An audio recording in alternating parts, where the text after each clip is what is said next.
Hello and welcome back to another game of Dota 2. You are watching StarSeries. We are still on day 29. This is game 4 of 5, and we're gonna see Duza taking on Alliance. This is the second last game of Alliance, and winning this game will put them in a guaranteed spot to go to Kiev to the playoff land finals, of course. I am not by myself for this matchup. I'm joined by two people. Once again, we have got Nahaz here in our lobby, who will provide you with all the stats, and of course, we'll also be giving you some questions, some trivia. If you have the answers to them, you can always post them in the chat on twitch.tv/ShiverGaming. And of course, the person here with me also is my co-caster, Vickermont. Welcome back. Good to be back, Shiver. So, Alliance, 2 more games. They have to win 1 to go to Kiev. What's the one that's not against Duza? What's the team after this? Aspera. Okay, so teams that have had a roughly equal season, both quite strong. I think 2 teams that weren't expected to do well at all, and both have overperformed expectations. Especially Duza, a team that people didn't really know about before they breezed really through the Pro Series qualifier for the last 2 slots. And here they are. They've actually upset quite a few teams, done very well. Some of their decision-making is very risk-taking oriented. But maybe that's what you want to do against a team like Alliance, get them out of their comfort zone and try to sort of sneak a win by doing something they don't expect. Yeah, I think that Duza, I mean, in the end, if they would end up losing this game, they would be on par with a lot of other teams and would be in that that area where I said, like, all the people that are not Ubos, that are still in the lowest part of the bracket or on the rankings, they would be on par with those. For example, they would end on the same score as Fnatic. But yeah, I mean, they do would be ending up on the same score as Fnatic, and that's definitely something to be proud about as a newcomer in StarSeries. We are gonna see them with the Nyx Assassin Visage combination. We've seen that before from them. Also, of course, heroes to watch out for them is Doom, that we might see, or even they were a team to run an aggressive trial with the Spirit Breaker carry, which worked out very well. So perhaps we're gonna see something like that.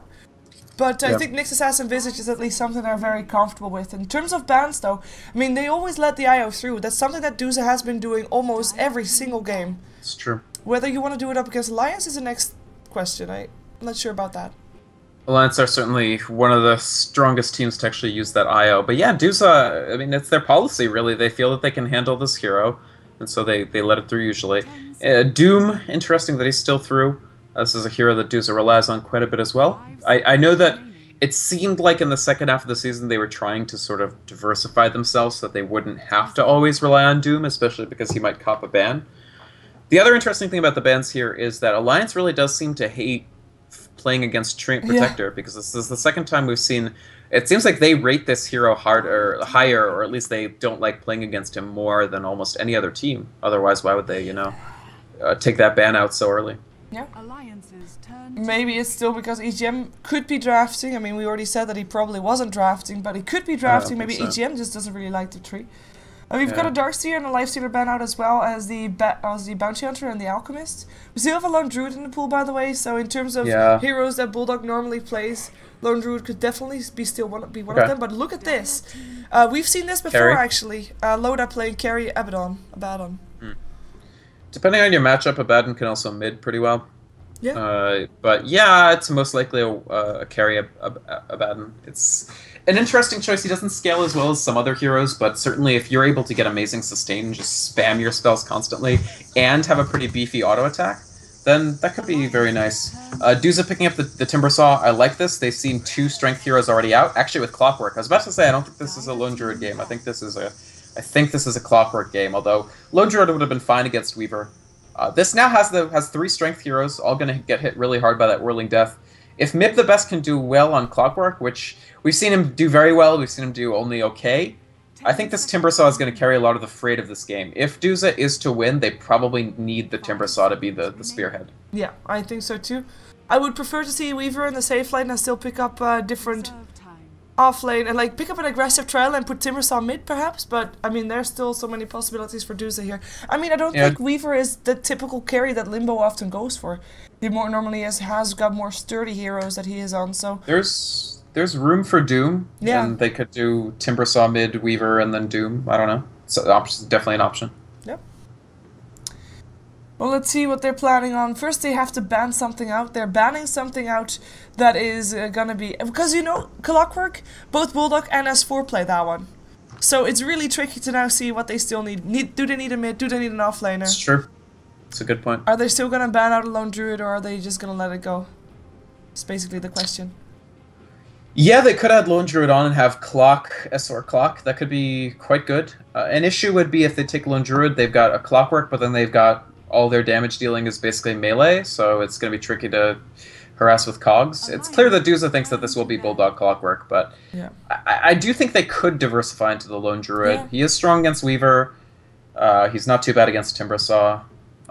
Yeah, well, it's definitely an option. Perhaps if they thought like we have to choose between either S4 Puck or Admiral Bulldog Lone Druid, they rather see the Lone Druid. I wouldn't find that a bad option, because at least with a Lone Druid you have got more time to play your own game. Well, with Puck, I mean, he comes online so fast, and if you're losing your mid game already, then you're gonna be screwed for the rest of the game. Well, I don't know, Lone Druid maybe offers more potential for Duza to do their own thing, but we're gonna see it. It is a Gyrocopter that gets banned out last, Alliance, perhaps thinking also about a Timbersaw mid, and then indeed a carry still needed for Duza. Doom still in the pool, as you already pointed out, and we could be seeing him picked up. I wouldn't mind that. I think that would be just fine. Although, I think it would be I guess Abaddon is already a counter towards the Doom. I mean, you cannot take the Doom away with your shield, but the burrow time does remove the Doom. So if Abaddon indeed is a carry here, there's nothing you can do against him. It's true. Now, I mean, they have enough damage that they can wait until a borrow time and try to chew through it. So, I mean, that's a good point. Certainly, borrow time is going to be, as the Abaddon gets more and more tanky and has more items, it's going to be a real pain. Okay, they go for Slark instead. Now, this is one of Legion's favorite heroes. He tends to play him Shadowblade style. So this is the much more aggressive option, right? This really ramps their ability to take control of the game very early on. And it gives another hero who has almost no trouble escaping from IO ganks if he is on the ball. We've seen Duza do well with the Slark. We've also seen it peter out sometimes, and you run into the typical Slark problem of not really being able to exert much control of the game past a certain point. But we'll see how Legion does with it. And it's interesting they put Limbo on the Timbersaw. I was really expecting it to be on Mib the best, but... Well, I think we're going to see maybe a safe lane Slark. And then MIB the best playing the Weaver on the aggressive tri lane with Limbo in the mid. Perhaps that's the reason why we're seeing something like that. Like, MIB normally the offlane player, so perhaps that's going to be the thought behind that. But we'll find out. Let's see who is playing what and who is going where. We'll start off with, I guess with Alliance, because they have the most straightforward lineup. We see Bulldog playing the Clockwork. He'll go on the Suicide lane. Aki on his Gen will be going into the jungle. S4 on the Storm will be taken on the mid. EGM playing the IO, going together with Loda, who is playing the Abaddon on the bottom lane. And of course, this is a carry Abaddon, and it's not the first time that we've seen that. They have done it before, and it's right. Pretty. With a stand-in or with Loda? With Loda. Was it with a stand? Okay. Yeah. Loda. I know Loda rates this hero pretty high. He thinks he's OP. I don't know about one position Abaddon, but we'll certainly see it put through its paces here. Well, Duza does their typical Duza thing. They smoke up going to the jungle. The thing is that right now, I think Alliance has only seen the Timbersaw, because he's the only one that's not smoked up. And perhaps they want to try to... No, now they see the rest. So they play some wards, making sure that Aki is going to have a tougher time. Also, a ward right there. Nicely done, by the way. This ward is pretty imba. It's a pretty cool ward spot for sure. Yeah, that'll be a little trickier. One thing that Ake definitely won't be able to do if he doesn't get this ward is, like, he won't be able to get the Harpy Stormcrafter, which would just win the mid, right? Yeah. So, and that's very nice, because if they can pressure Storm Spirit, if S4 isn't able to take control, that's going to be exactly what Duza wants. So I like that. And Slark, Storm Spirit, Slark has a shot. He can especially be very, very aggressive early, especially if he takes Essence Shift as his first or second point. Just mash against that Storm and just try to do as much damage as possible. Okay, for a second there, I thought he misspelled reloaded, but then it's reloaded. Yeah, it's sick. Fun. Dude, Nahas is next level. Don't think he's misspelling. Yeah. Hardly. 22 to 4 to 27. That's pretty sick, actually. Well, so I guess I'll introduce Duza. Yes, please.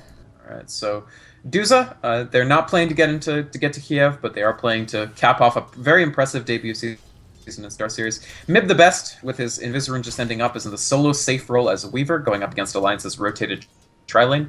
That'll leave the bottom lane tri-lane to be composed of Limbo on the Timbersaw, Unstable on the Nyx Assassin, and Caprone on the Visage. And then their mid-player Legion on his one of his best heroes, definitely the hero he plays the most in pubs. It will be that Slark.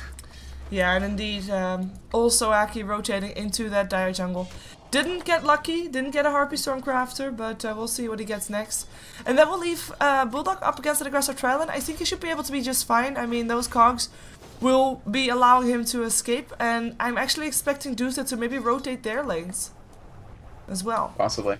I don't really love the idea of running an aggressive try for a long time with Timbersaw, who's an extremely level-dependent hero. You're going to suck levels away from him, while the Visage and Nyx Assassin, who are both level-dependent, aren't going... Like, we're not talking about Shadow Demon here. We're talking about heroes that really want to hit a fast 6. So I'm really not sure about this. I think they will eventually change lanes. Maybe they just want to try to get a kill on Bulldog first, but he's playing very defensively, very smart, getting good XP, and yeah, I agree with you, Shiva. These lanes are not favoring Duza at all. Yeah, look at those records on Caprone's Visage. I mean, we know that it's one of his signature heroes, but there is no other pro player who has as high of a stun and kill rate with his familiars as he has. That's pretty impressive.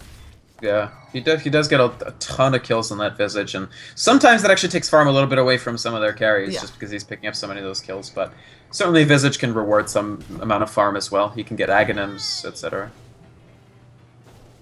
Yeah, in the meantime, Bulldog only got one last hit, but I think as long as he's keeping 3 heroes busy here, I mean, he's doing just fine.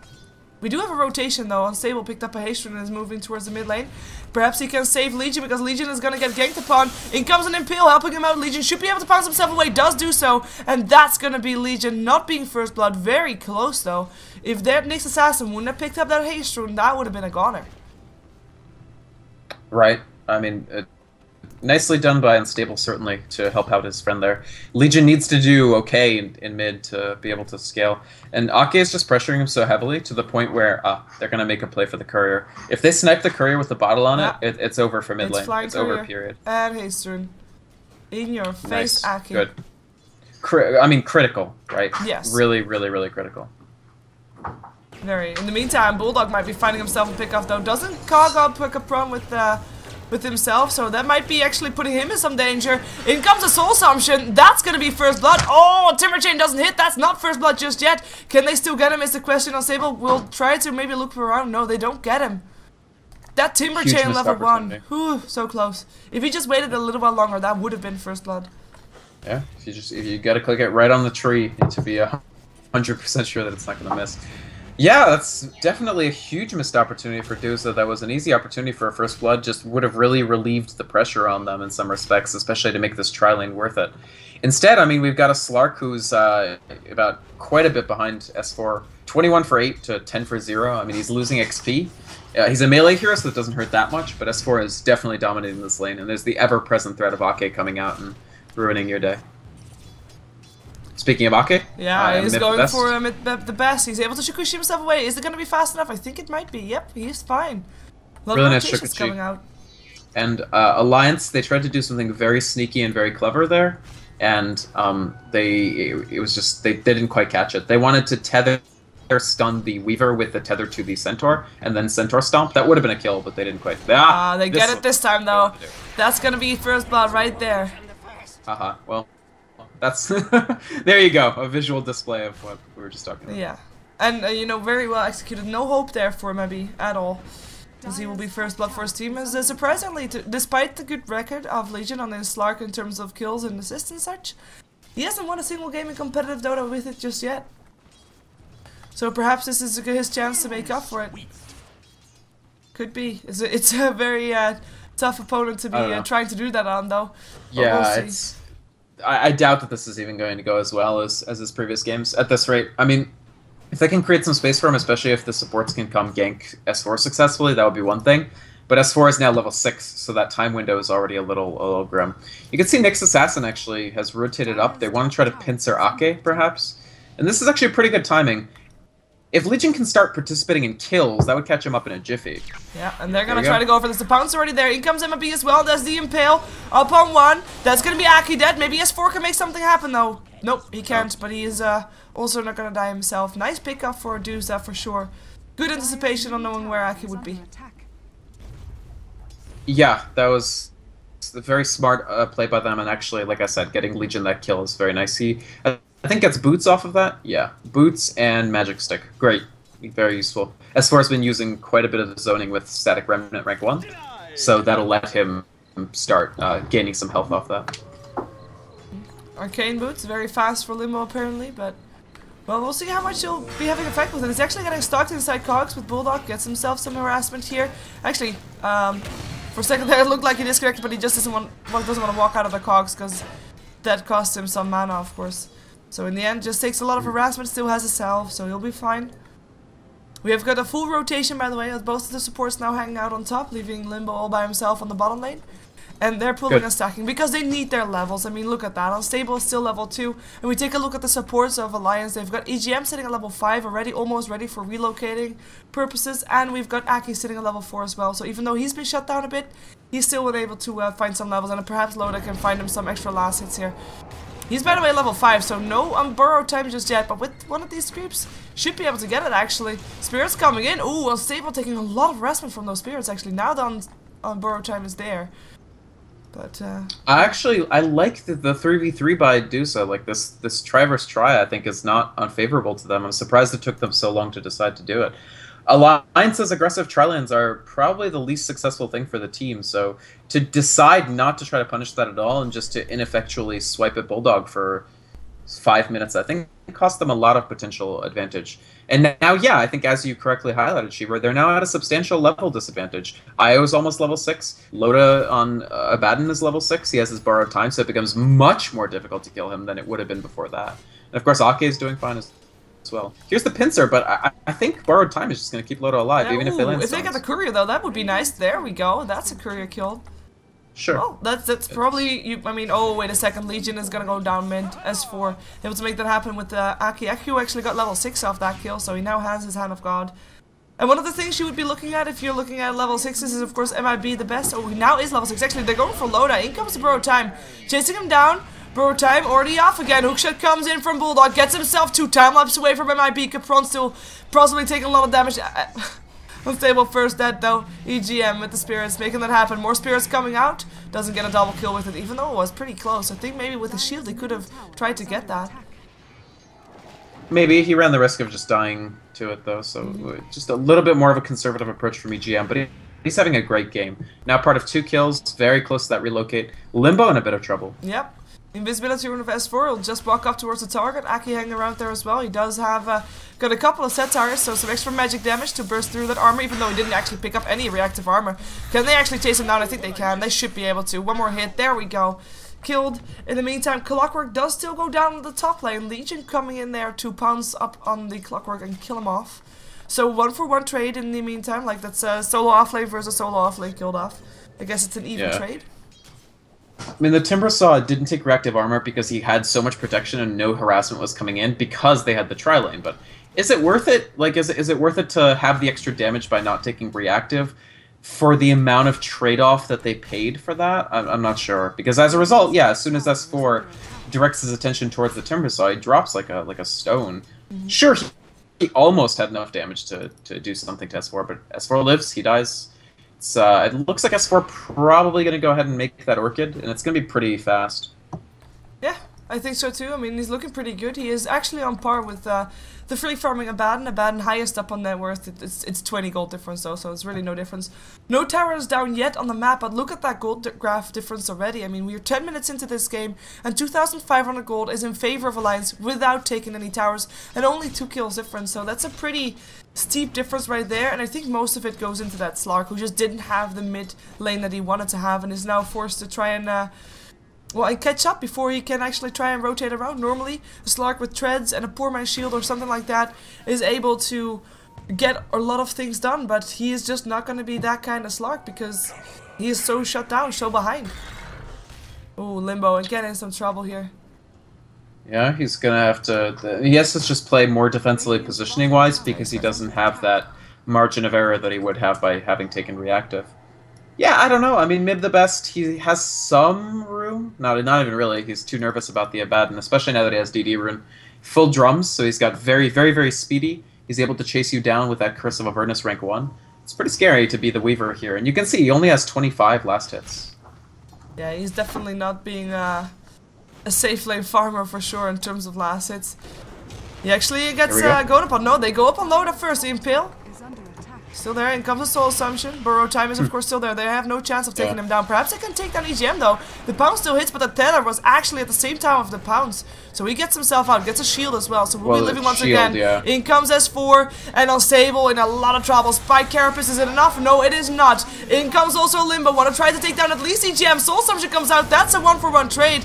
In the meantime, MIB running himself out, but S4 chasing him down. One more hit. Another one should be getting the kill. S4 indeed going for the next target as Weaver and Abaddon actually still goes down as well. Abaddon taken down by the Timbersaw. Now goes on S4. Gets stunned up.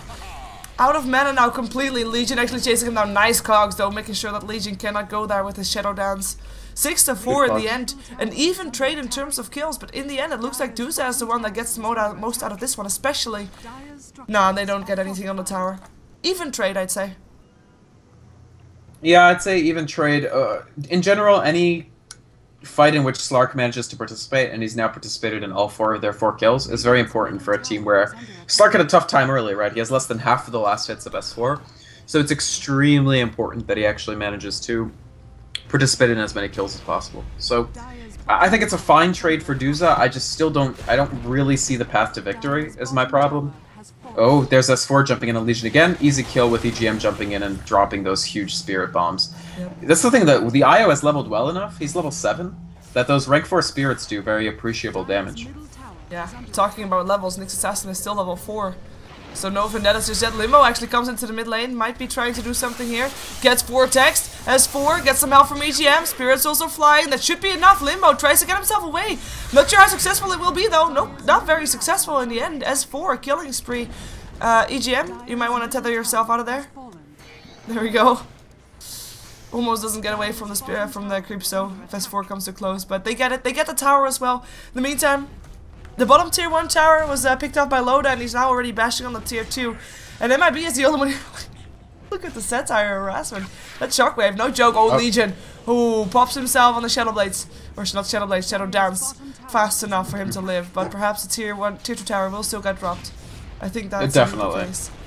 And they didn't have detection, so Slark did get away. I just don't know about the Slark pick here. I think it was a little bit like we don't know what we want to draft, so we're just going to take a hero that we like, that one of our players really likes. But it's not a favorable lane against Storm. He could do some harassment, especially with support help, but yeah, he's unlikely to win it by a lot. And you're talking about the Pounce, which is Slark's main mechanism of actually having good time on target and being able to kill somebody, is nullified by a hero that you already saw, the Abaddon Aphotic Shield. So I don't know about the Slark. I definitely don't know about the lanes. I feel that the lanes were a massive unforced error for Duza.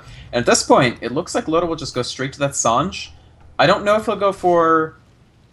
I don't know if he even needs to go for Halberd, although it would be strong. I think he could just go S and Y and be a race car Abaddon. Yeah, I wouldn't be surprised by that. He's got face boost, he's got drums, he definitely has the build for it. And that's normally what you want to build up for something like a Life Stealer.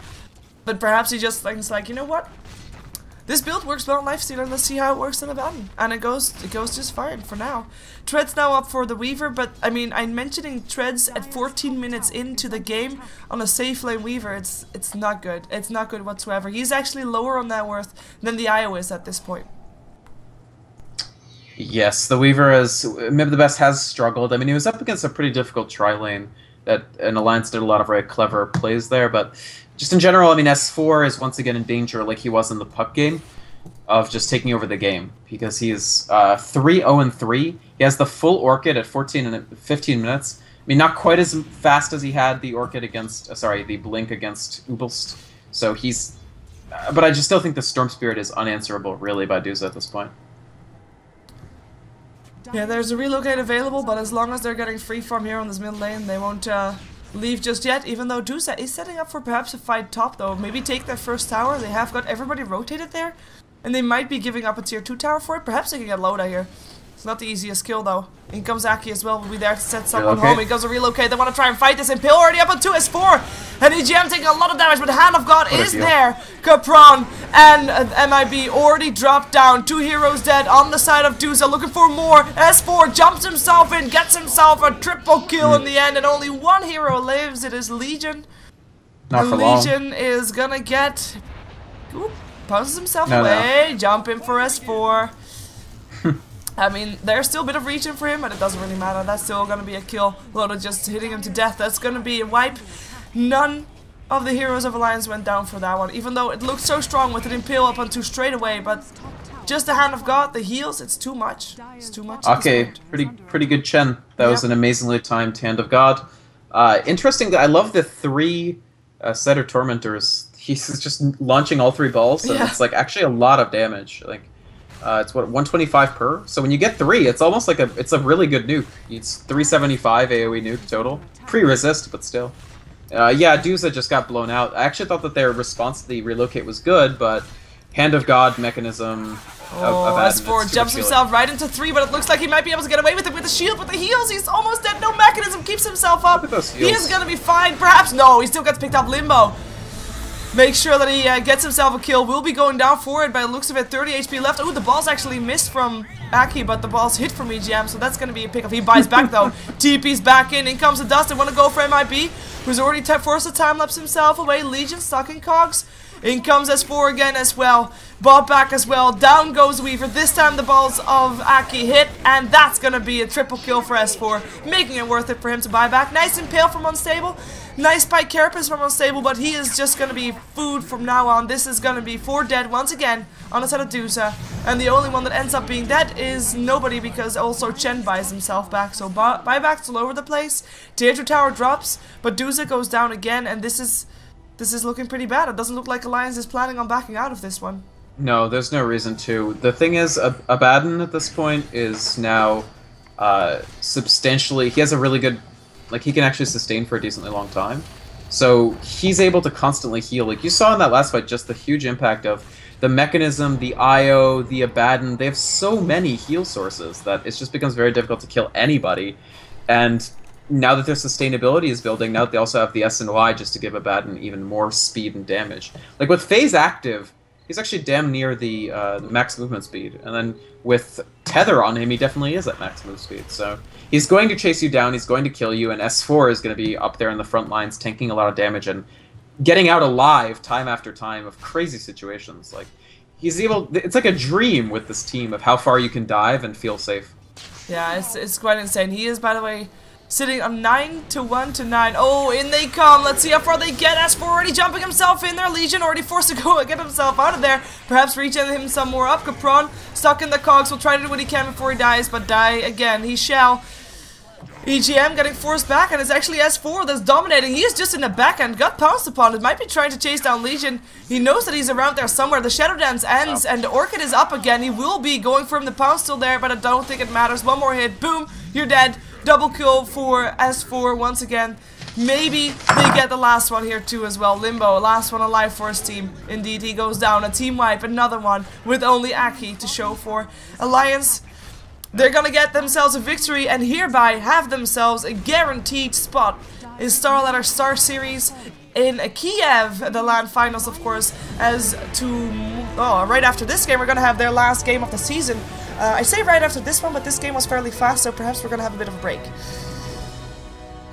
Yeah, I mean, even in a pretty one-sided game like this, if you just look at the details, you can see the things that make Alliance such a scary team. Like, IO basically completely destroyed Weaver there, single-handedly, just by baiting him into the trees, thinking that he had an easy kill, tethering out, and then smacking him with both the tether stun and the spirits. So, just total domination, and shows you why Alliance are a team to be feared so much. So, that's the end of Duza's season. I think they impressed a lot of people. In this game, the draft was okay. The lanes, I think, were really not what they wanted. They needed to rotate as soon as they saw Alliance's rotation. But still, they performed ably, and they had a great season, bringing us some of the best games, I think, of Starlighter Season 7. Yeah, we are gonna see another game. As said, Aspera will be our last team of the evening, together with Alliance. It's not their last game of the season just yet, unlike Duza. Aspera will still face Poseidon later on, as in tomorrow, but for now they're first gonna face up against Alliance. Let's see how they do there. Stick around for another game of Dota 2, and we'll be right back.